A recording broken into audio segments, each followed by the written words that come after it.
Hello friends, for today's video I'm going to be chatting through 3 new fantasy releases, and those releases would be the Foxglove King, the Bone Shard War, and Fourth Wing. As usual, I will have timestamps in the description bar down below in case you're really only interested in hearing about 1 or 2 of these and you don't need to hear about all 3. And then also because I did do an entire, very long, dedicated review for Fourth Wing, so some of you have probably already heard my thoughts about it and you don't really need to hear it again. Or you've heard other people talk about it because it's everywhere. Found this book really funny.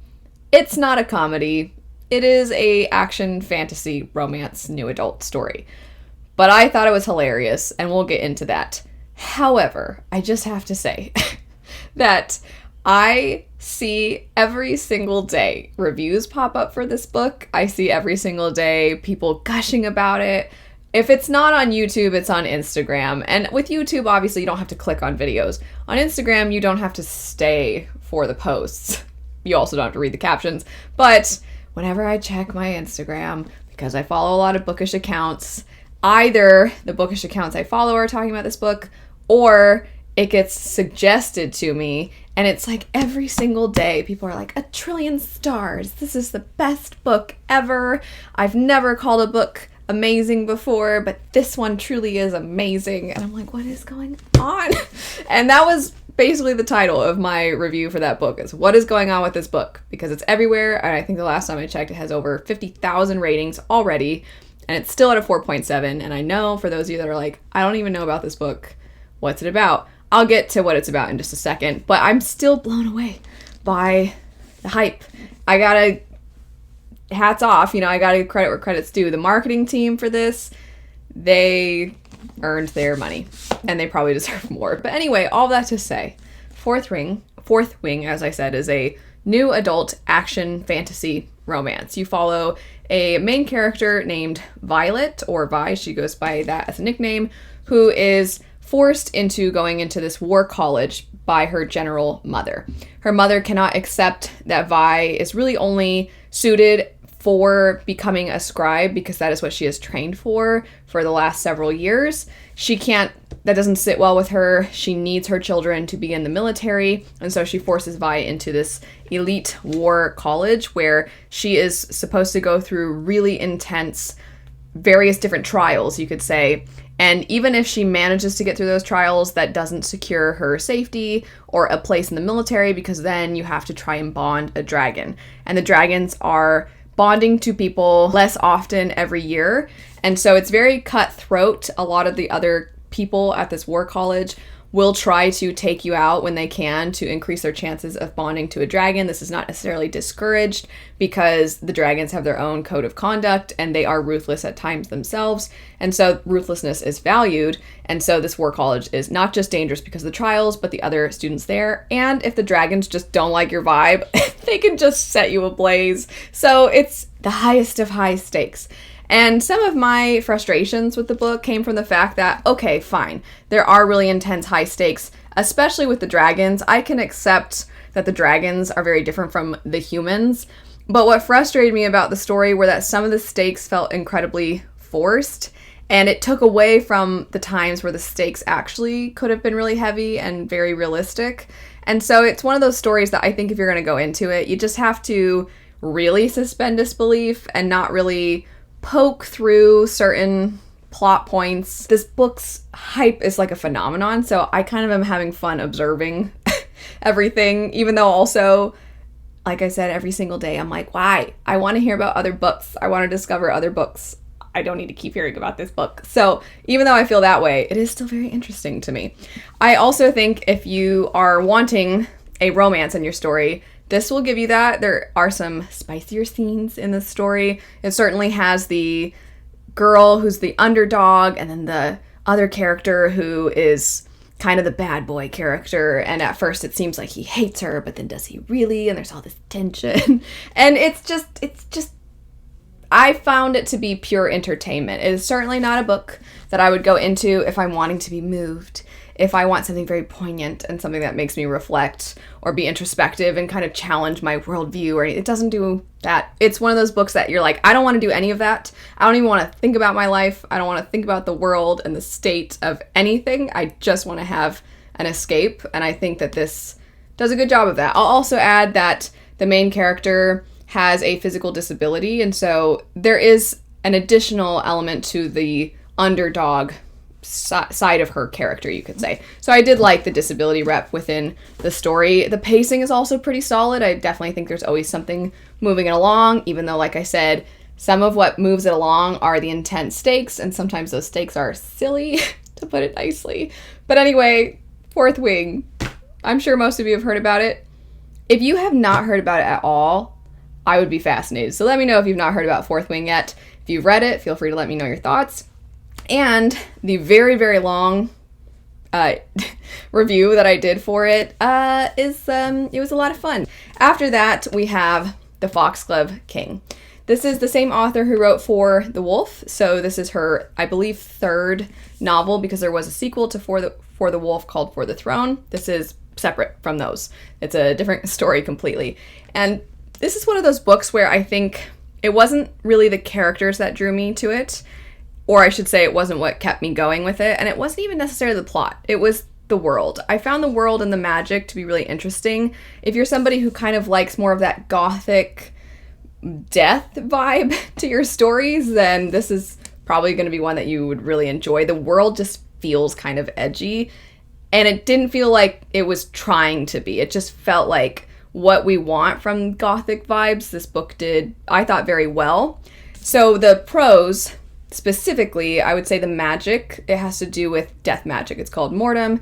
And so if something is dead, if a person has just died, and somebody has the ability to have control over mortem, they can pull death out of that person and put it into a lesser living being, like a plant, for example. So they can pull it out and then put it into that, and it can basically reawaken the person who was otherwise dead. However, these people don't function like normal once they've been brought back. So there's an element of necromancy, essentially, but it's not your typical just bring people back from the dead, because this power is not something most people have control over. A lot of people have a little bit of control when it comes to it, but you really don't see people who have an extreme amount, except for our main character, Lore.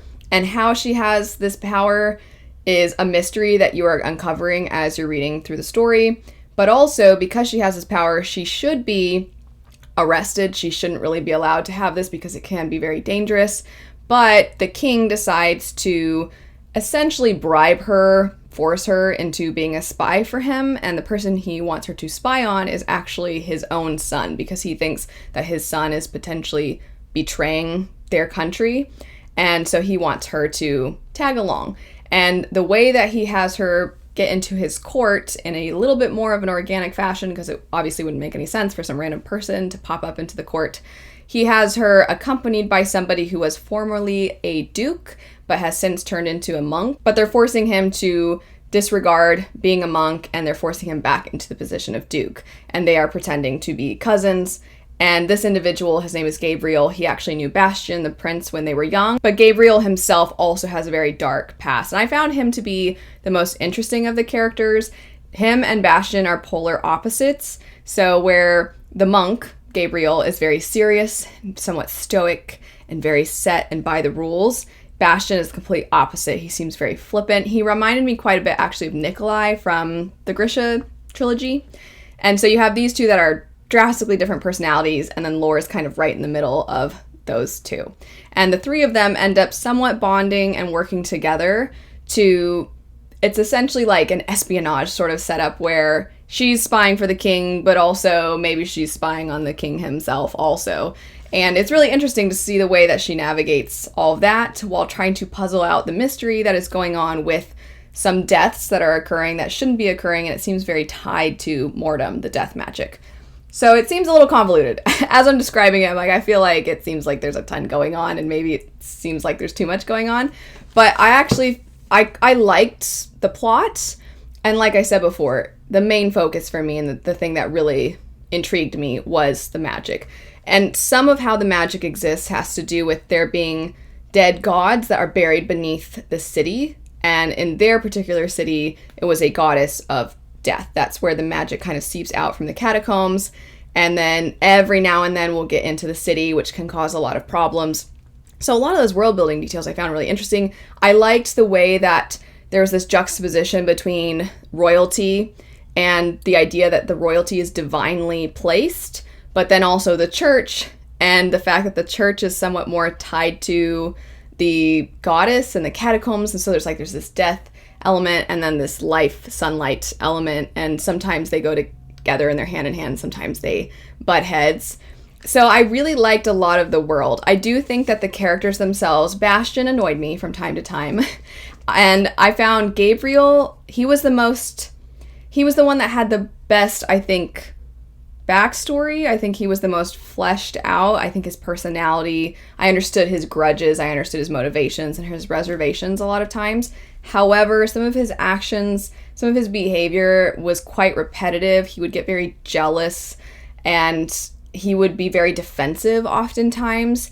And I could understand from time to time that he would be this way. But our main character is rather feisty, Laura, and she would call him out a lot. And she would say, "You're being ridiculous," or I'm not going to talk to you right now because of how you're behaving," but said in a less stupid way.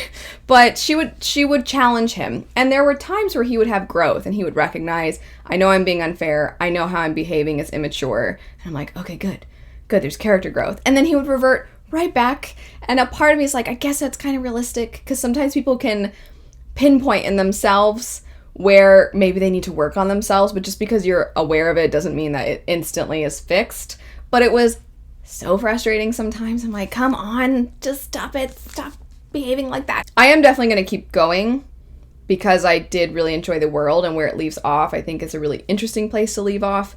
So I do plan to keep going with that one. If you love anything that feels very fall, very Halloween-esque, like I said before, gothic inspired, then I would give that one a try. I think there's a chance that you could really like it. Last for today, The Bone Shard War. This is I don't know why I said it like that. The Bone Shard War. This is the third and final book in the Drowning Empire trilogy. If you're interested in hearing a spoiler discussion for this one, I did do a chat over on my Patreon with my friend Jessie and my friend Jessie. So the Jessies, we were chatting through our thoughts on primarily this book, but the trilogy as a whole. For me, I really liked the conclusion, but it took a while for me to get into. And I think a lot of people are probably not going to think that this is the absolute best conclusion they could have gotten. I think there's going to be some mixed views on this.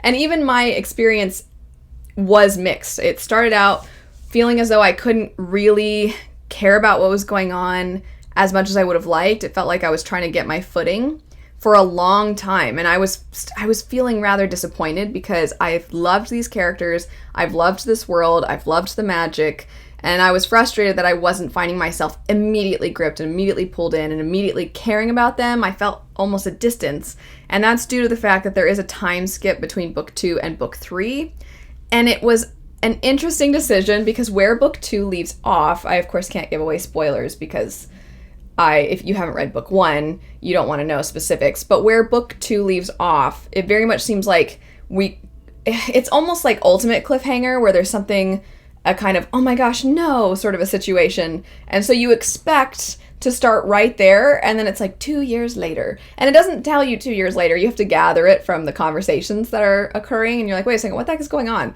Because you're remembering really vividly, even if you haven't read the second book for a while, you know what happens at the end of that second book. And so you're like, what? Where's that character? What's going on? Why does it seem like they're not? What? And so you have these questions, and then you gather, okay, I guess it's been 2 years. So then you have to figure out what happened in that 2-year chunk. Rather than picking up, you're trying to figure out something that occurred that is not on page.